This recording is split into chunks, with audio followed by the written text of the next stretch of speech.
Bonsoir tout le monde.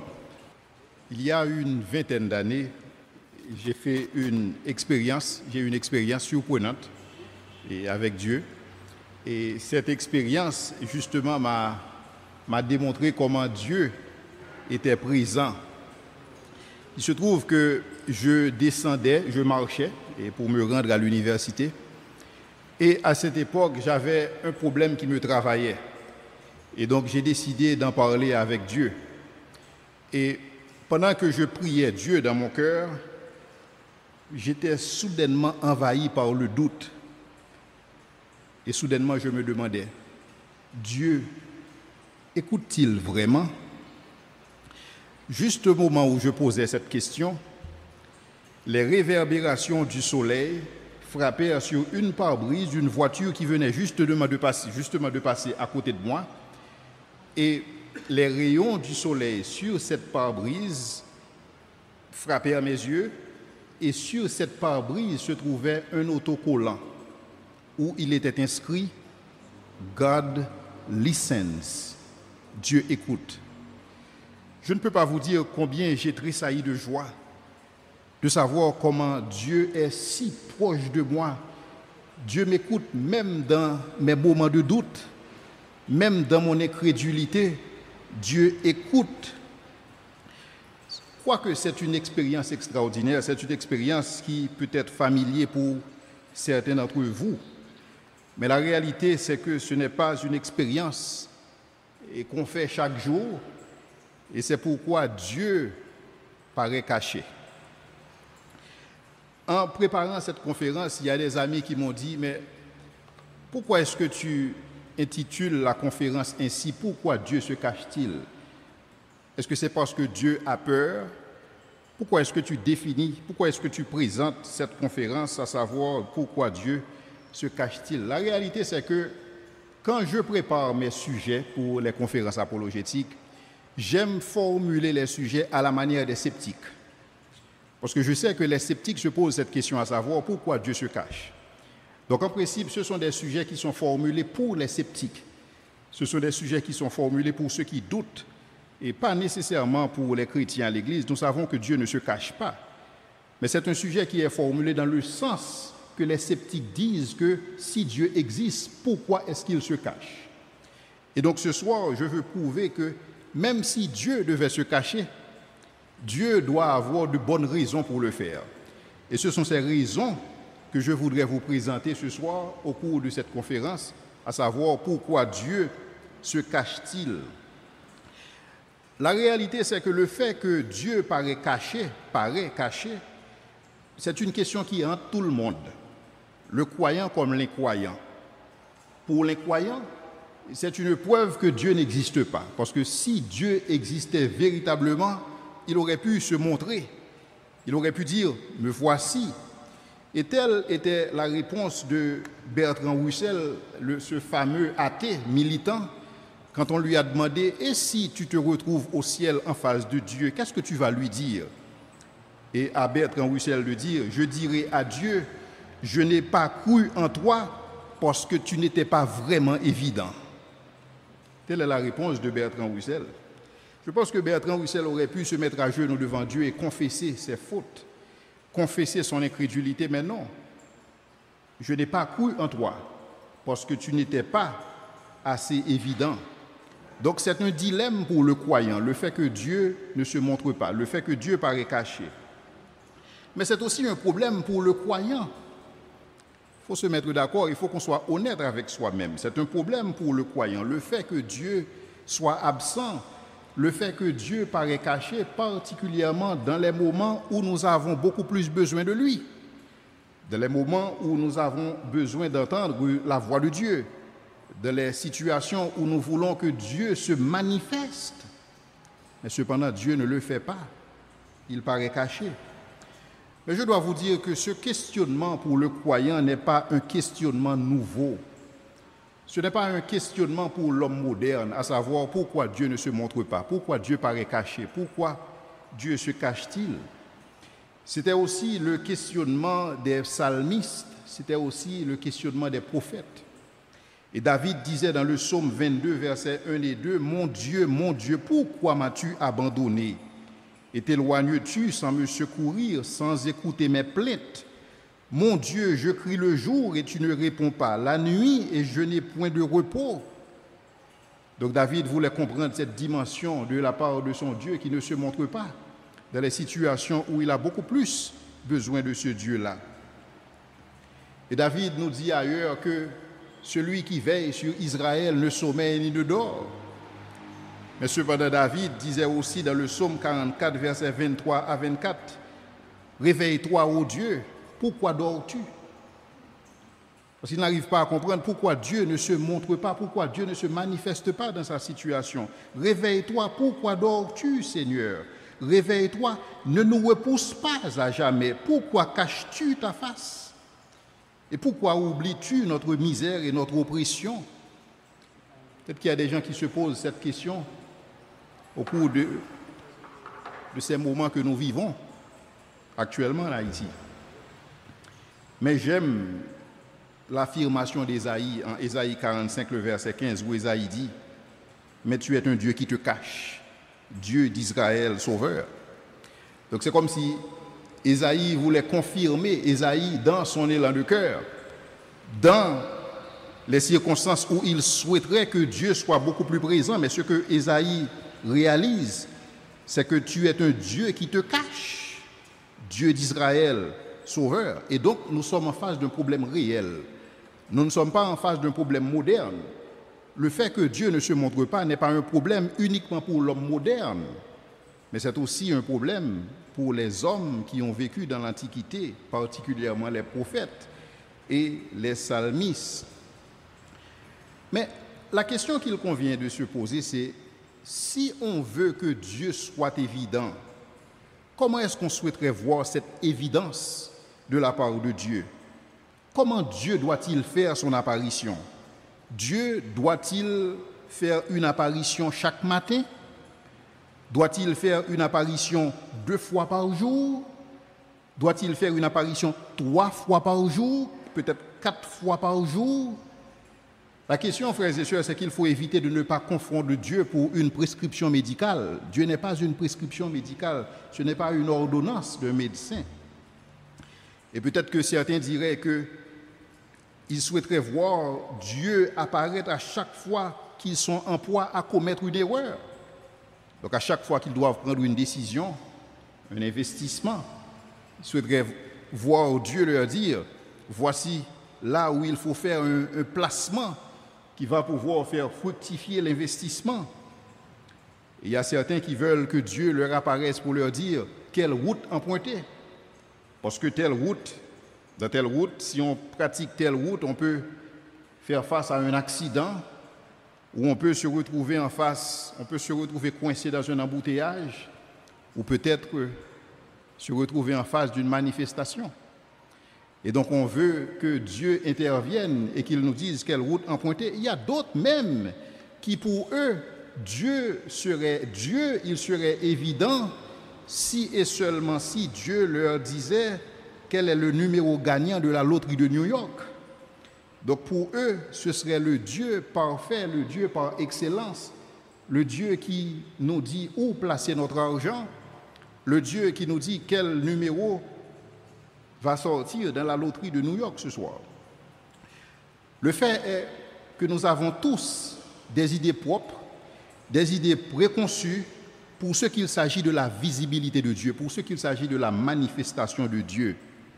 Et peut-être que là se situe le problème.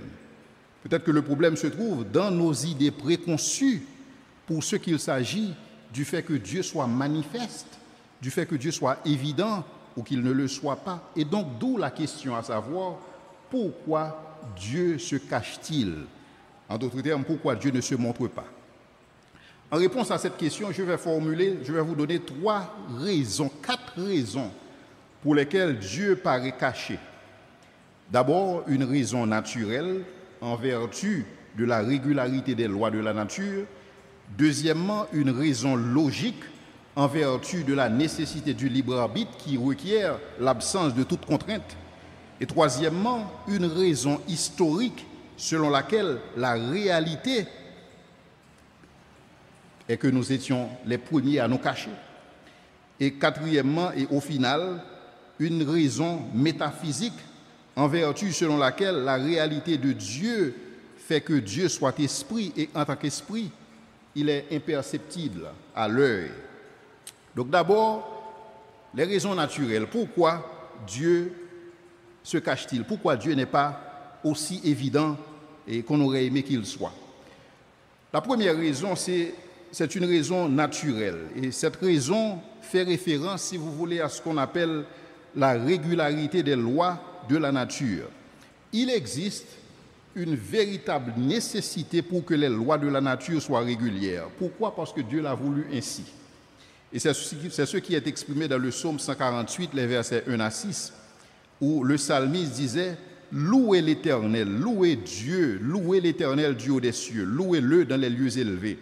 Louez-le, vous tous ses anges, louez-le, vous toutes ses armées, louez-le, soleil et lune, louez-le, vous toutes étoiles lumineuses, louez-le, cieux des cieux, louez-le, et vous, ô qui êtes au-dessus des cieux, qu'il loue le nom de l'Éternel, car il a commandé et ils ont été créés. Il les a affermis pour toujours et à perpétuité. Il a donné des lois et il ne les violera point. » Donc déjà, David avait compris que Dieu ne viole pas ses lois. Dieu ne va pas intervenir fréquemment pour suspendre le cours normal des lois. Dieu utilise la régularité des lois de la nature pour dire à Israël combien il s'attache à son peuple, pour dire combien il va tenir ses promesses. Ainsi, Dieu dit à Israël, aussi longtemps que le soleil se lève et que le soleil se couche. Nous savons que le soleil ne se lève pas, le soleil ne se couche pas. C'est une figure de style. Aussi longtemps que le soleil se lève et se couche, c'est-à-dire aussi longtemps que les lois de la nature sont régulières, mon amour pour toi restera intact. Donc Dieu utilise la régularité des lois de la nature pour exprimer sa relation avec son peuple. Maintenant, dans la mesure où Dieu devait intervenir chaque seconde pour empêcher certaines choses, cela pourrait effectivement constituer une violation des lois de la nature. Cependant, Dieu a établi des lois et il ne les violera point. Maintenant, certains diraient, pourquoi cette régularité au sein des lois de la nature? Pourquoi cette régularité? Je dois vous dire d'abord, si cette régularité n'existait pas au niveau des lois de la nature, l'apprentissage ne serait pas possible. Par exemple, j'ai fait l'expérience où j'ai brisé l'os de mon pied gauche. Pourquoi? Parce que je n'étais pas prudent. Mais je dois vous dire, j'ai appris, et ce que j'ai appris, quand je descends une marche d'escalier, les marches d'escalier maintenant, je sais que je dois faire preuve de prudence, parce que j'ai appris certaines choses. Il n'y aurait absolument aucun apprentissage sans la régularité des lois de la nature. Il n'y aurait aucune anticipation possible sans l'application régulière des lois de la nature. Il n'y aurait absolument aucun progrès scientifique sans l'application de ces lois. Et je dois vous dire, la vie n'aurait absolument aucun sens sans l'application des lois. Mais cependant, nous voudrions, dans notre expérience humaine, nous voudrions que quand quelqu'un nous menace avec une arme et que cette personne fasse feu sur nous et que, en lieu et place de projectile, c'est de l'eau qui devrait sortir du revolver. C'est quelque chose que Dieu peut faire. Mais Dieu n'est pas obligé de le faire pour la simple et bonne raison qu'il veut que nos actions aient des conséquences. S'il n'existe aucune régularité au niveau des lois de la nature, c'est qu'aucune de nos actions n'aurait des conséquences. Et donc, imaginez-vous un univers où nos actions n'ont aucune conséquence. Donc, c'est un univers carrément invivable. Donc, il faut nécessairement qu'il existe une régularité des lois de la nature pour que la vie puisse avoir du sens. Mais cette régularité des lois de la nature exige que Dieu ne soit pas aussi évident. Ça exige que Dieu ne se manifeste pas aussi magistralement qu'il pourrait le faire, ne serait-ce que pour suspendre la mise en application de ces lois. Donc raison naturelle. En vertu de la régularité des lois de la nature, Dieu ne se montre pas. Deuxièmement, il existe des raisons logiques pour lesquelles Dieu ne se montre pas. Et parmi ces raisons, je voudrais faire référence à la nécessité du libre arbitre, parce que le libre arbitre requiert l'absence de toute contrainte. Dès que vous êtes contraint de faire quelque chose, cela veut dire que vous n'êtes pas libre. Vous n'êtes pas libre de vos mouvements, vous n'êtes pas libre de vos actions, vous n'êtes même pas libre de vos pensées. Maintenant, si Dieu, à chaque fois, il doit faire son apparition en tant que chef, donc c'est sûr que Dieu ne va pas vous donner l'opportunité de pouvoir exercer votre libre arbitre. C'est comme quand vous conduisez votre voiture et que vous parlez en même temps au téléphone. Maintenant, quand vous voyez un officier de police, que faites-vous? Vous baissez le téléphone. Pourquoi? Parce que la présence de l'officier de police représente quoi? Ça représente une contrainte à l'expression de votre libre arbitre. Mais si Dieu était tout aussi évident, imaginez-vous ce Dieu immense et qui se trouve là chaque fois à vos côtés, et vous voyez ce Dieu dans sa majesté, certainement personne ne serait libre de ses mouvements. Donc tout ce qu'on ferait, c'est s'efforcer de plaire à ce Dieu-là, pas nécessairement parce qu'on l'aime, mais parce qu'on a peur de lui. On a peur de ce que Dieu représente en tant qu'autorité, en tant que majesté. Donc pour que le libre arbitre puisse s'exercer, parce que le libre arbitre c'est le cadeau le plus précieux que Dieu nous a donné, Dieu, il est nécessaire qu'il ne se montre pas. Pourquoi? Parce que Dieu veut que ceux qui vont faire choix de lui le fassent sans contrainte. Dieu ne veut contraindre personne à l'accepter. Dieu ne veut contraindre personne à l'aimer, parce que Dieu n'est pas un violeur cosmique qui exige l'amour.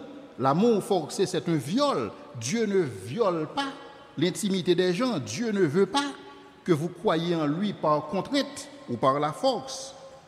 Aussi, Dieu veut que ceux qui vont faire le bien le fassent sans contrainte. Dieu ne veut pas que vous vous sentiez obligé à le servir. Dieu ne veut pas que vous vous sentiez contraint à l'aimer, contraint à faire le bien. Dieu veut que le bien que vous faites soit l'expression de votre libre arbitre, de votre amour pour lui. Aussi, Dieu veut que ceux qui veulent faire le mal aussi fassent le mal sans contrainte. Parce que c'est là le côté négatif de la chose. Je peux utiliser mon libre arbitre pour faire le bien sans contrainte. Je peux aussi utiliser mon libre arbitre pour faire le mal sans contrainte. Donc Dieu veut que ceux qui vont faire le bien le fassent sans contrainte. Et ceux qui vont faire le mal aussi le fassent sans contrainte. En sorte que personne ne soit contraint à aimer Dieu par apparence. En sorte que personne ne soit contraint à feindre aimer Dieu en apparence. Dieu veut que ceux qui seront sauvés le soient en l'absence de toute contrainte. Donc ceux qui seront sauvés en l'absence de toute contrainte, parce qu'ils pouvaient faire autrement, parce que c'est ça le libre arbitre. Le libre arbitre veut dire que vous pouvez faire, vous avez la possibilité de faire autrement. Toutes les fois que vous ne pouvez pas faire autrement, cela veut dire que vous êtes en présence d'une contrainte. Comme dans le contexte de l'officier de police et qui vous voit parler au téléphone, donc vous baissez le téléphone parce que l'officier de police représente une contrainte. Donc Dieu veut que ceux qui seront sauvés le soient sans contrainte. Et donc ceux qui seront perdus aussi le seront en l'absence de toute contrainte. Raison historique. D'abord, nous avons vu deux raisons. Une raison naturelle en vertu de la régularité des lois de la nature. Et deuxièmement, une raison logique en vertu de la nécessité du libre arbitre qui requiert l'absence de toute contrainte. Troisièmement, une raison historique. Une raison historique en vertu de laquelle nous étions les premiers à nous cacher. Dieu n'était pas le premier à se cacher. Si on se souvient de l'histoire, si on se souvient de ce qui s'était passé dans le jardin, et si le problème donc était en nous, parce que souvent on se pose la question à savoir où est Dieu, mais Dieu peut aussi se poser la question à savoir où êtes-vous? Et c'est la question que Dieu a posée à Adam et Ève dans le jardin. Adam, où es-tu? Parce que Adam et Ève, il semblerait qu'ils ont décidé de jouer à cache-cache avec Dieu, alors Dieu a décidé de rentrer dans le jeu. Maintenant, nous jouons tous à cache-cache. Dieu, où es-tu? Adam, où es-tu? Donc d'abord, nous étions les premiers à nous cacher. Et c'est ce que nous lisons en Genèse 3, versets 8 et 9. Alors ils entendirent la voix de l'Éternel Dieu qui parcourait le jardin vers le soir, et l'homme et la femme se cachèrent loin de la face de l'Éternel. Donc nous étions les premiers à nous cacher. Ils se cachèrent au milieu du jardin, mais l'Éternel Dieu appela l'homme et lui dit, « Où es-tu » Peut-être que beaucoup se cachent aujourd'hui dans leur distraction. Peut-être que beaucoup se cachent aujourd'hui à cause des vicissitudes du monde, à cause du plaisir et tout ce que vous voulez. Donc depuis la chute, l'homme ne veut plus voir Dieu. Étant caché au milieu du jardin, il n'a plus accès à Dieu. Il se livre au mal dans le pays de la droiture, c'est ce que Ésaïe nous dit en Ésaïe 26, verset 10-11. Il se livre au mal dans le pays de la droiture et il n'a point égard à la majesté de Dieu. Et à Isaïe de conclure, « Éternel, ta main est puissante, mais ils ne l'aperçoivent pas. » Pourquoi ils ne l'aperçoivent pas? Parce qu'ils ne sont pas en condition pour apercevoir la main de Dieu à l'œuvre. Il y a un auteur qui a dit que Dieu émet à partir d'une seule fréquence. Et pour pouvoir capter la fréquence de Dieu, il faut avoir un émetteur. Et cet émetteur s'appelle la sainteté. Donc quelqu'un qui veut capter la fréquence de Dieu doit se sanctifier. Parce que sans la sanctification, nul ne verra le Seigneur. Donc après le péché de Adam et Ève dans le jardin d'Éden, c'est sûr qu'ils étaient dans l'incapacité à s'approcher de Dieu. Mais cependant, Dieu a toujours été là. Et c'est ce que le fameux théologien John Hick appelle une distance épistémique qui sépare l'homme de Dieu. Dieu est là, mais en vertu de cette distance épistémique, nous ne voyons pas Dieu. Mais cependant, sa main est puissante. Et c'est ce qui nous amène à la quatrième raison, à savoir la raison métaphysique, en vertu selon laquelle la nature de Dieu empêche que nous le voyions. Jésus disait en Jean 4, versets 23 à 24, « Mais l'heure vient, et elle est déjà venue, où les vrais adorateurs adoreront le Père en esprit et en vérité, car c'est là les adorateurs que le Père demande. Dieu est esprit, et il faut que ceux qui l'adorent en esprit et en vérité. Puisque Dieu est esprit, il est tout à fait normal que nous ne puissions voir Dieu. C'est comme pour notre âme. Notre âme n'est pas perceptible à l'œil. Nous ne pouvons pas voir notre âme, mais nous pouvons voir le corps, nous pouvons voir l'enveloppe. Parce que notre âme, notre esprit, c'est esprit. Notre âme et notre esprit partagent cette nature de Dieu. Dans le sens que nous sommes esprits. Nous sommes des esprits dans un corps. Donc dans le sens que nous pouvons voir l'enveloppe charnelle, mais nous ne pouvons pas voir l'esprit à l'intérieur de l'enveloppe. Mais Dieu n'a aucune enveloppe charnelle. Puisque Dieu n'a aucune enveloppe, il est tout à fait normal que nous ne puissions voir Dieu.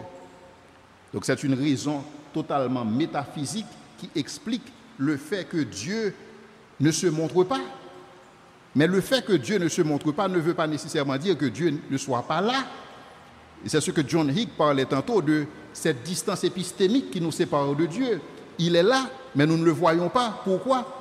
À cause de nos œuvres qui sont mauvaises. J'aime cette citation. Je voudrais conclure cette partie avec deux citations. Une première citation de Ravi Zacharias, qui est un apologiste et très influent et dans le monde actuel. Il dit, et je cite, « Dieu a mis assez dans ce monde pour faire de la foi en lui une chose des plus raisonnables. Mais il en a laissé assez pour qu'il soit impossible de vivre sans la foi, sans la raison. La foi et la raison doivent toujours travailler ensemble dans ce mélange plausible. Donc si Dieu était aussi évident, il n'y aurait absolument aucun besoin pour nous d'avoir la foi.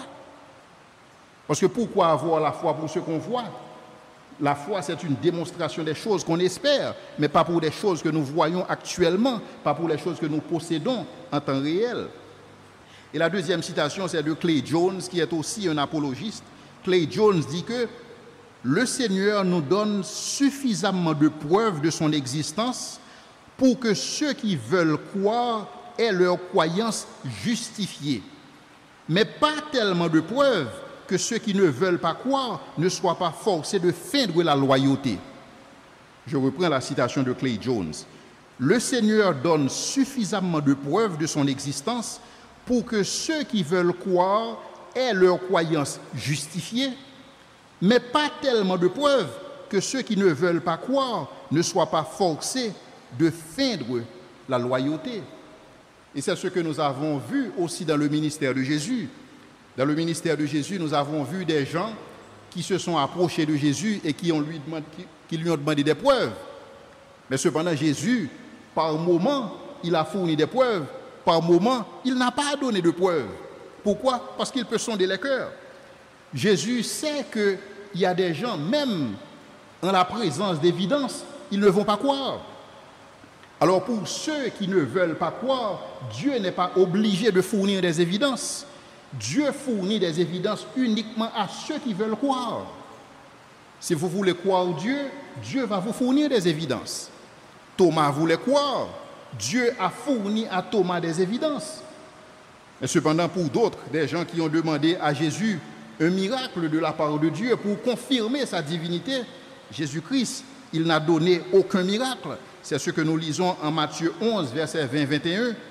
Alors Jésus se mit à faire des reproches aux villes dans lesquelles avaient eu lieu la plupart de ces miracles, c'est-à-dire des évidences pour sa divinité, parce qu'elle ne s'était pas repentie.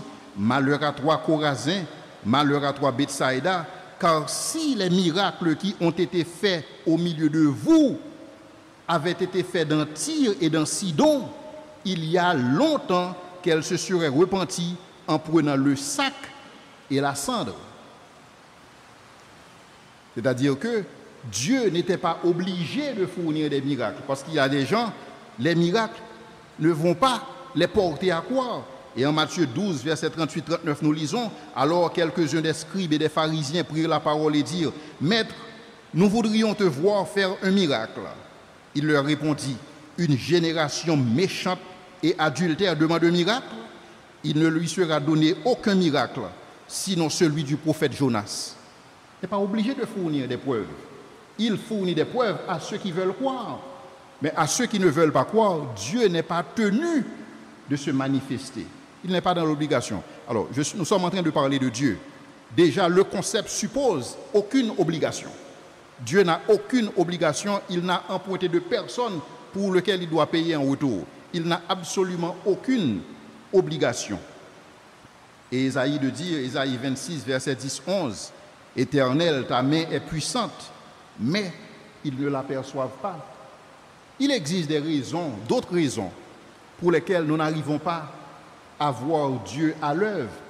Et je voudrais vous présenter l'une de ces raisons en conclusion à travers le livre d'Esther.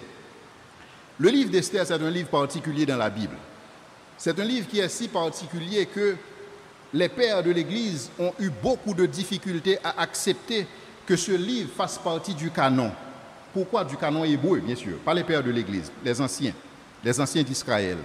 Pourquoi? Parce que le mot Dieu n'apparaît nulle part dans le livre d'Esther. Alors comment est-ce qu'on peut comprendre un livre qui sera placé dans le canon de l'Ancien Testament et que dans ce livre, le nom de Dieu n'apparaît pas?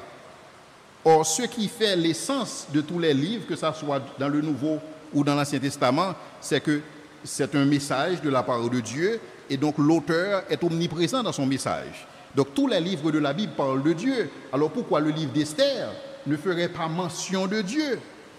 Or, il se trouve que quand on lit Esther, quand on regarde le déroulement des actions, on se pose la question à savoir, est-ce que Dieu n'y était pas? La réalité, c'est que le livre d'Esther était traduit en deux langues, en grec et en hébreu, pour deux publics différents. Quand les Grecs lisent le livre d'Esther, pour eux, ils voient tout comme étant le produit d'une coïncidence. Donc c'était une parfaite coïncidence que le roi ne pouvait pas dormir. C'était une parfaite coïncidence que Esther a approché le roi et a eu gain de cause. C'était une parfaite coïncidence que Haman s'est retrouvé pendu et que Mardoché a été justifié. Tout est une question de coïncidence parce que la nature fait bien les choses, n'est-ce pas? Mais cependant, pour ceux qui lisent la version hébraïque d'Esther, eux, ils voient Dieu partout à travers le texte. Donc ils voient Dieu partout. Ils voient Dieu dans l'insomnie du roi. Ils voient Dieu comme celui qui a répondu à la prière d'Esther. Ils voient Dieu comme celui qui a donné gain de cause à la nation d'Israël. La réalité, c'est que si tout ce qui se passe dans votre vie est le fruit du hasard, est dû à votre intelligence, est dû à votre sagesse, si tout ce qui se passe dans votre vie est dû aux connexions que vous avez, à votre carnet d'adresses bien rempli, aux contacts que vous avez, si tout est dû à votre arrière-plan socio-professionnel, si tout ce qui se passe dans votre vie, c'est le résultat de ces choses, il est tout à fait normal que Dieu ne soit pas présent dans votre vie. Et c'est pourquoi Isaïe disait, ta main est puissante, ô Éternel, mais ils ne l'aperçoivent pas. Parce que quand ils se regardent, ils se disent que je suis ce que je suis par vertu de ce que mes parents ont fait pour moi. Je suis ce que je suis parce que je suis né dans la bonne famille. Je suis ce que je suis parce que j'ai été à la bonne école. Je suis ce que je suis parce que j'ai des amis corrects, j'ai des amis haut placés et qui peuvent m'aider à me propulser. Si telle est votre lecture pour ce qui se passe dans votre vie, alors vous êtes en train de lire votre vie comme les Grecs qui lisent Esther. Tout est une question de coïncidence. Mais cependant, il y a d'autres personnes qui veulent voir Dieu et qui arrivent à voir Dieu dans les moindres détails de leur vie. Parce que la réalité, c'est que pour Dieu, le hasard n'existe pas. Tout se fait selon le conseil de sa volonté. Tout se fait selon le conseil de sa volonté. Maintenant, la question à savoir, pourquoi Dieu se cache-t-il? Eh bien, Dieu ne se cache pas. Dieu ne se cache pas. Dieu, il s'est révélé et il continue de se manifester. Le fait est que Dieu, il s'est révélé de plusieurs manières. Dieu s'est révélé d'abord dans ce qu'on appelle la révélation générale. Dans la révélation générale, nous voyons une révélation de Dieu d'abord dans la nature et dans la conscience de l'homme. Et c'est ce que Paul nous dit, quand Paul nous dit que David disait, même avant Paul, les cieux racontent la gloire de Dieu et l'étendue manifeste l'œuvre de ses mains.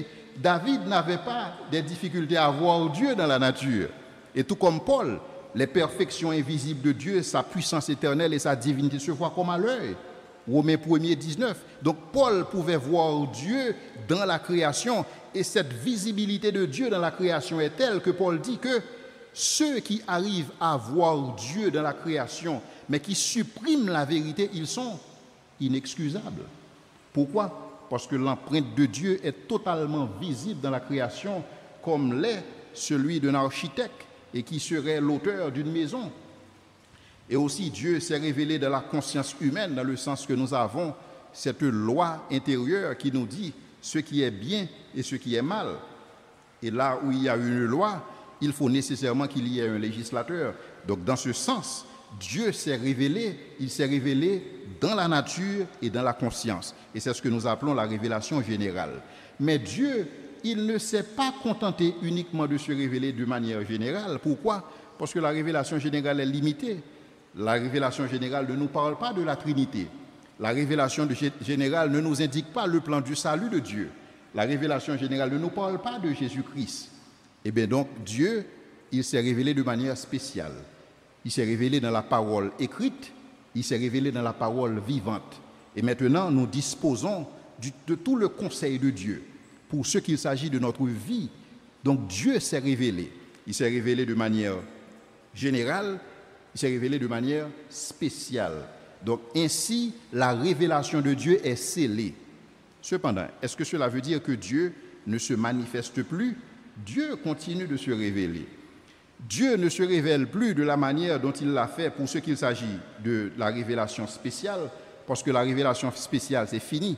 Donc le canon est scellé, le canon est fermé, que ce soit le canon pour l'Ancien Testament ou le canon pour le Nouveau Testament. Donc le canon est scellé. Et c'est pourquoi Paul disait que si moi-même ou si un ange vient vous parler d'un autre évangile, qu'il soit anathème, le canon est scellé. Mais cependant, Dieu continue de se révéler dans ce que nous appelons la révélation particulière de Dieu. Donc Dieu peut se révéler en songe, Dieu peut se révéler dans une vision, Dieu peut se révéler dans les circonstances de la vie.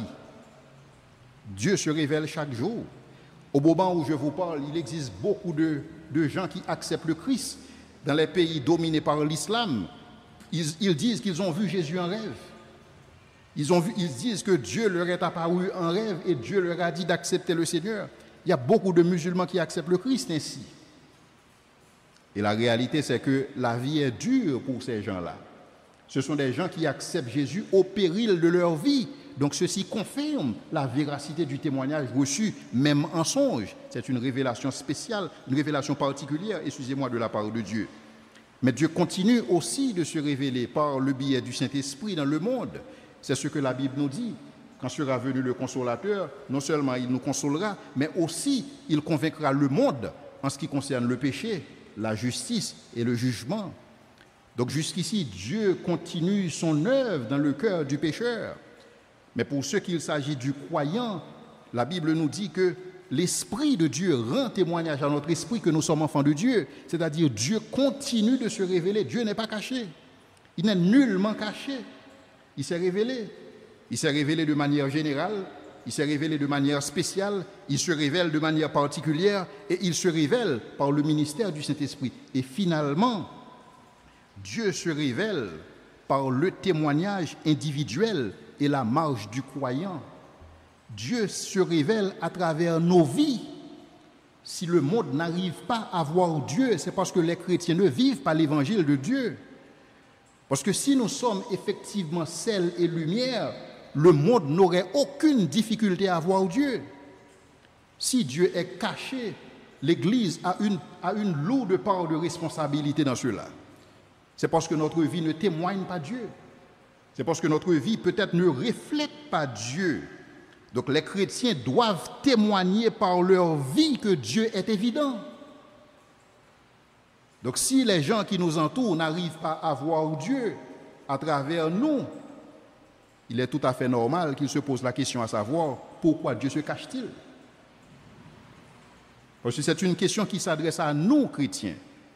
Pourquoi Dieu se cache-t-il?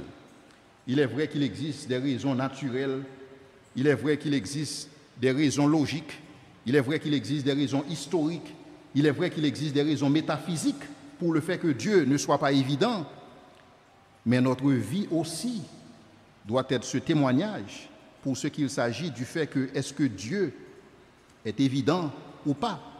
Donc les chrétiens peuvent témoigner par leur vie que Dieu est évident. Et je voudrais conclure avec un petit témoignage personnel. Et il y a une vingtaine d'années de cela, et je me suis retrouvé à l'île Maurice. Pour ceux qui ne connaissent pas l'île Maurice c'est une toute petite île dans la dimension de Port-au-Prince, et de la ville de Port-au-Prince, et qui se trouve dans l'océan Indien, entre Madagascar et le Singapour. Une toute petite île. Et je me suis retrouvé dans cette île et j'étais missionnaire et j'étais aussi étudiant. Or, il se trouve que dans cette île-là, il y avait une communauté musulmane, quoique minoritaire, mais qui grandissait. Et donc, la plupart de mes amis étaient musulmans. Alors, la question que je me suis posée, c'est comment atteindre la communauté musulmane pour Christ? Qu'est-ce que je peux faire? La première chose que j'ai résolu de faire, c'est de ne pas les juger. Premièrement, de ne pas juger l'islam. Il est vrai que ma connaissance, pour ce qu'il s'agit de l'islam, n'était pas ce qu'elle est aujourd'hui. Donc, c'était très difficile pour moi d'engager un débat apologétique et pour ce qui concerne le fait que l'islam ne soit pas falsifiable ou n'est pas vérifiable. Donc, le fait que l'islam n'est pas historiquement fondé, il n'y a aucune preuve pour l'islam. Je ne disposais pas de ces arguments. Et tout ce dont je disposais, c'était ma vie. C'était la façon dont j'allais vivre ma vie. Or, il se trouve que la plupart de mes amis musulmans étaient attirés par le style de vie que j'adoptais à cette époque. Et il voulait savoir plus de Dieu. Il voulait savoir pourquoi Leslie, tu es différent. Et c'est alors qu'à chaque fois, à cette époque, et j'enseignais dans 6 ou 7 églises de manière systématique. Chaque semaine, j'enseignais au moins dans 2 églises. Et c'est alors que certains de mes amis musulmans m'ont approché pour me dire « Leslie, nous voulons venir à l'église avec toi. Nous voulons voir ce qui fait que tu sois différent. Et nous voulons aussi partager ce que tu as reçu comme parole de grâce. » Et donc, je bénis le Seigneur parce qu'il m'a donné l'opportunité d'être sel et lumière dans un contexte pareil. Et donc, la réalité, c'est que pour ces musulmans, Dieu était évident. Dieu était évident à travers ma vie. Et donc, la question que j'ai pour vous, votre vie, que raconte-t-elle sur Dieu? Parce que notre vie doit raconter une histoire. L'histoire n'est pas terminée. Je ne sais pas si vous êtes déjà posé la question à savoir pourquoi le livre des Actes des Apôtres n'a aucune conclusion. Parce que c'est vous la conclusion. C'est à vous de conclure. Parce que Luc, c'est un historien chevronné. Luc ne pourrait jamais écrire un livre sans conclure. Mais Dieu a voulu que ce livre ne soit pas conclu parce que ce livre, la conclusion doit résulter de la vie des chrétiens, actes des chrétiens. Et donc c'est à nous de conclure. Donc si Dieu n'est pas évident, si Dieu n'est pas aussi manifeste, et peut-être qu'il y a lieu pour nous de questionner la vie que nous vivons.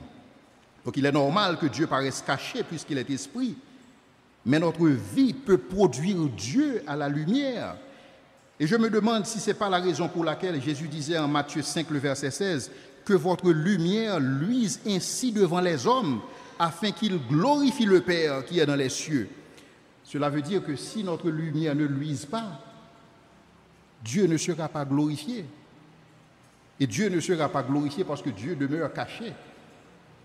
Et donc nous avons cette responsabilité de démontrer, non seulement à travers les arguments que j'ai présentés durant la conférence, mais que notre lumière luise.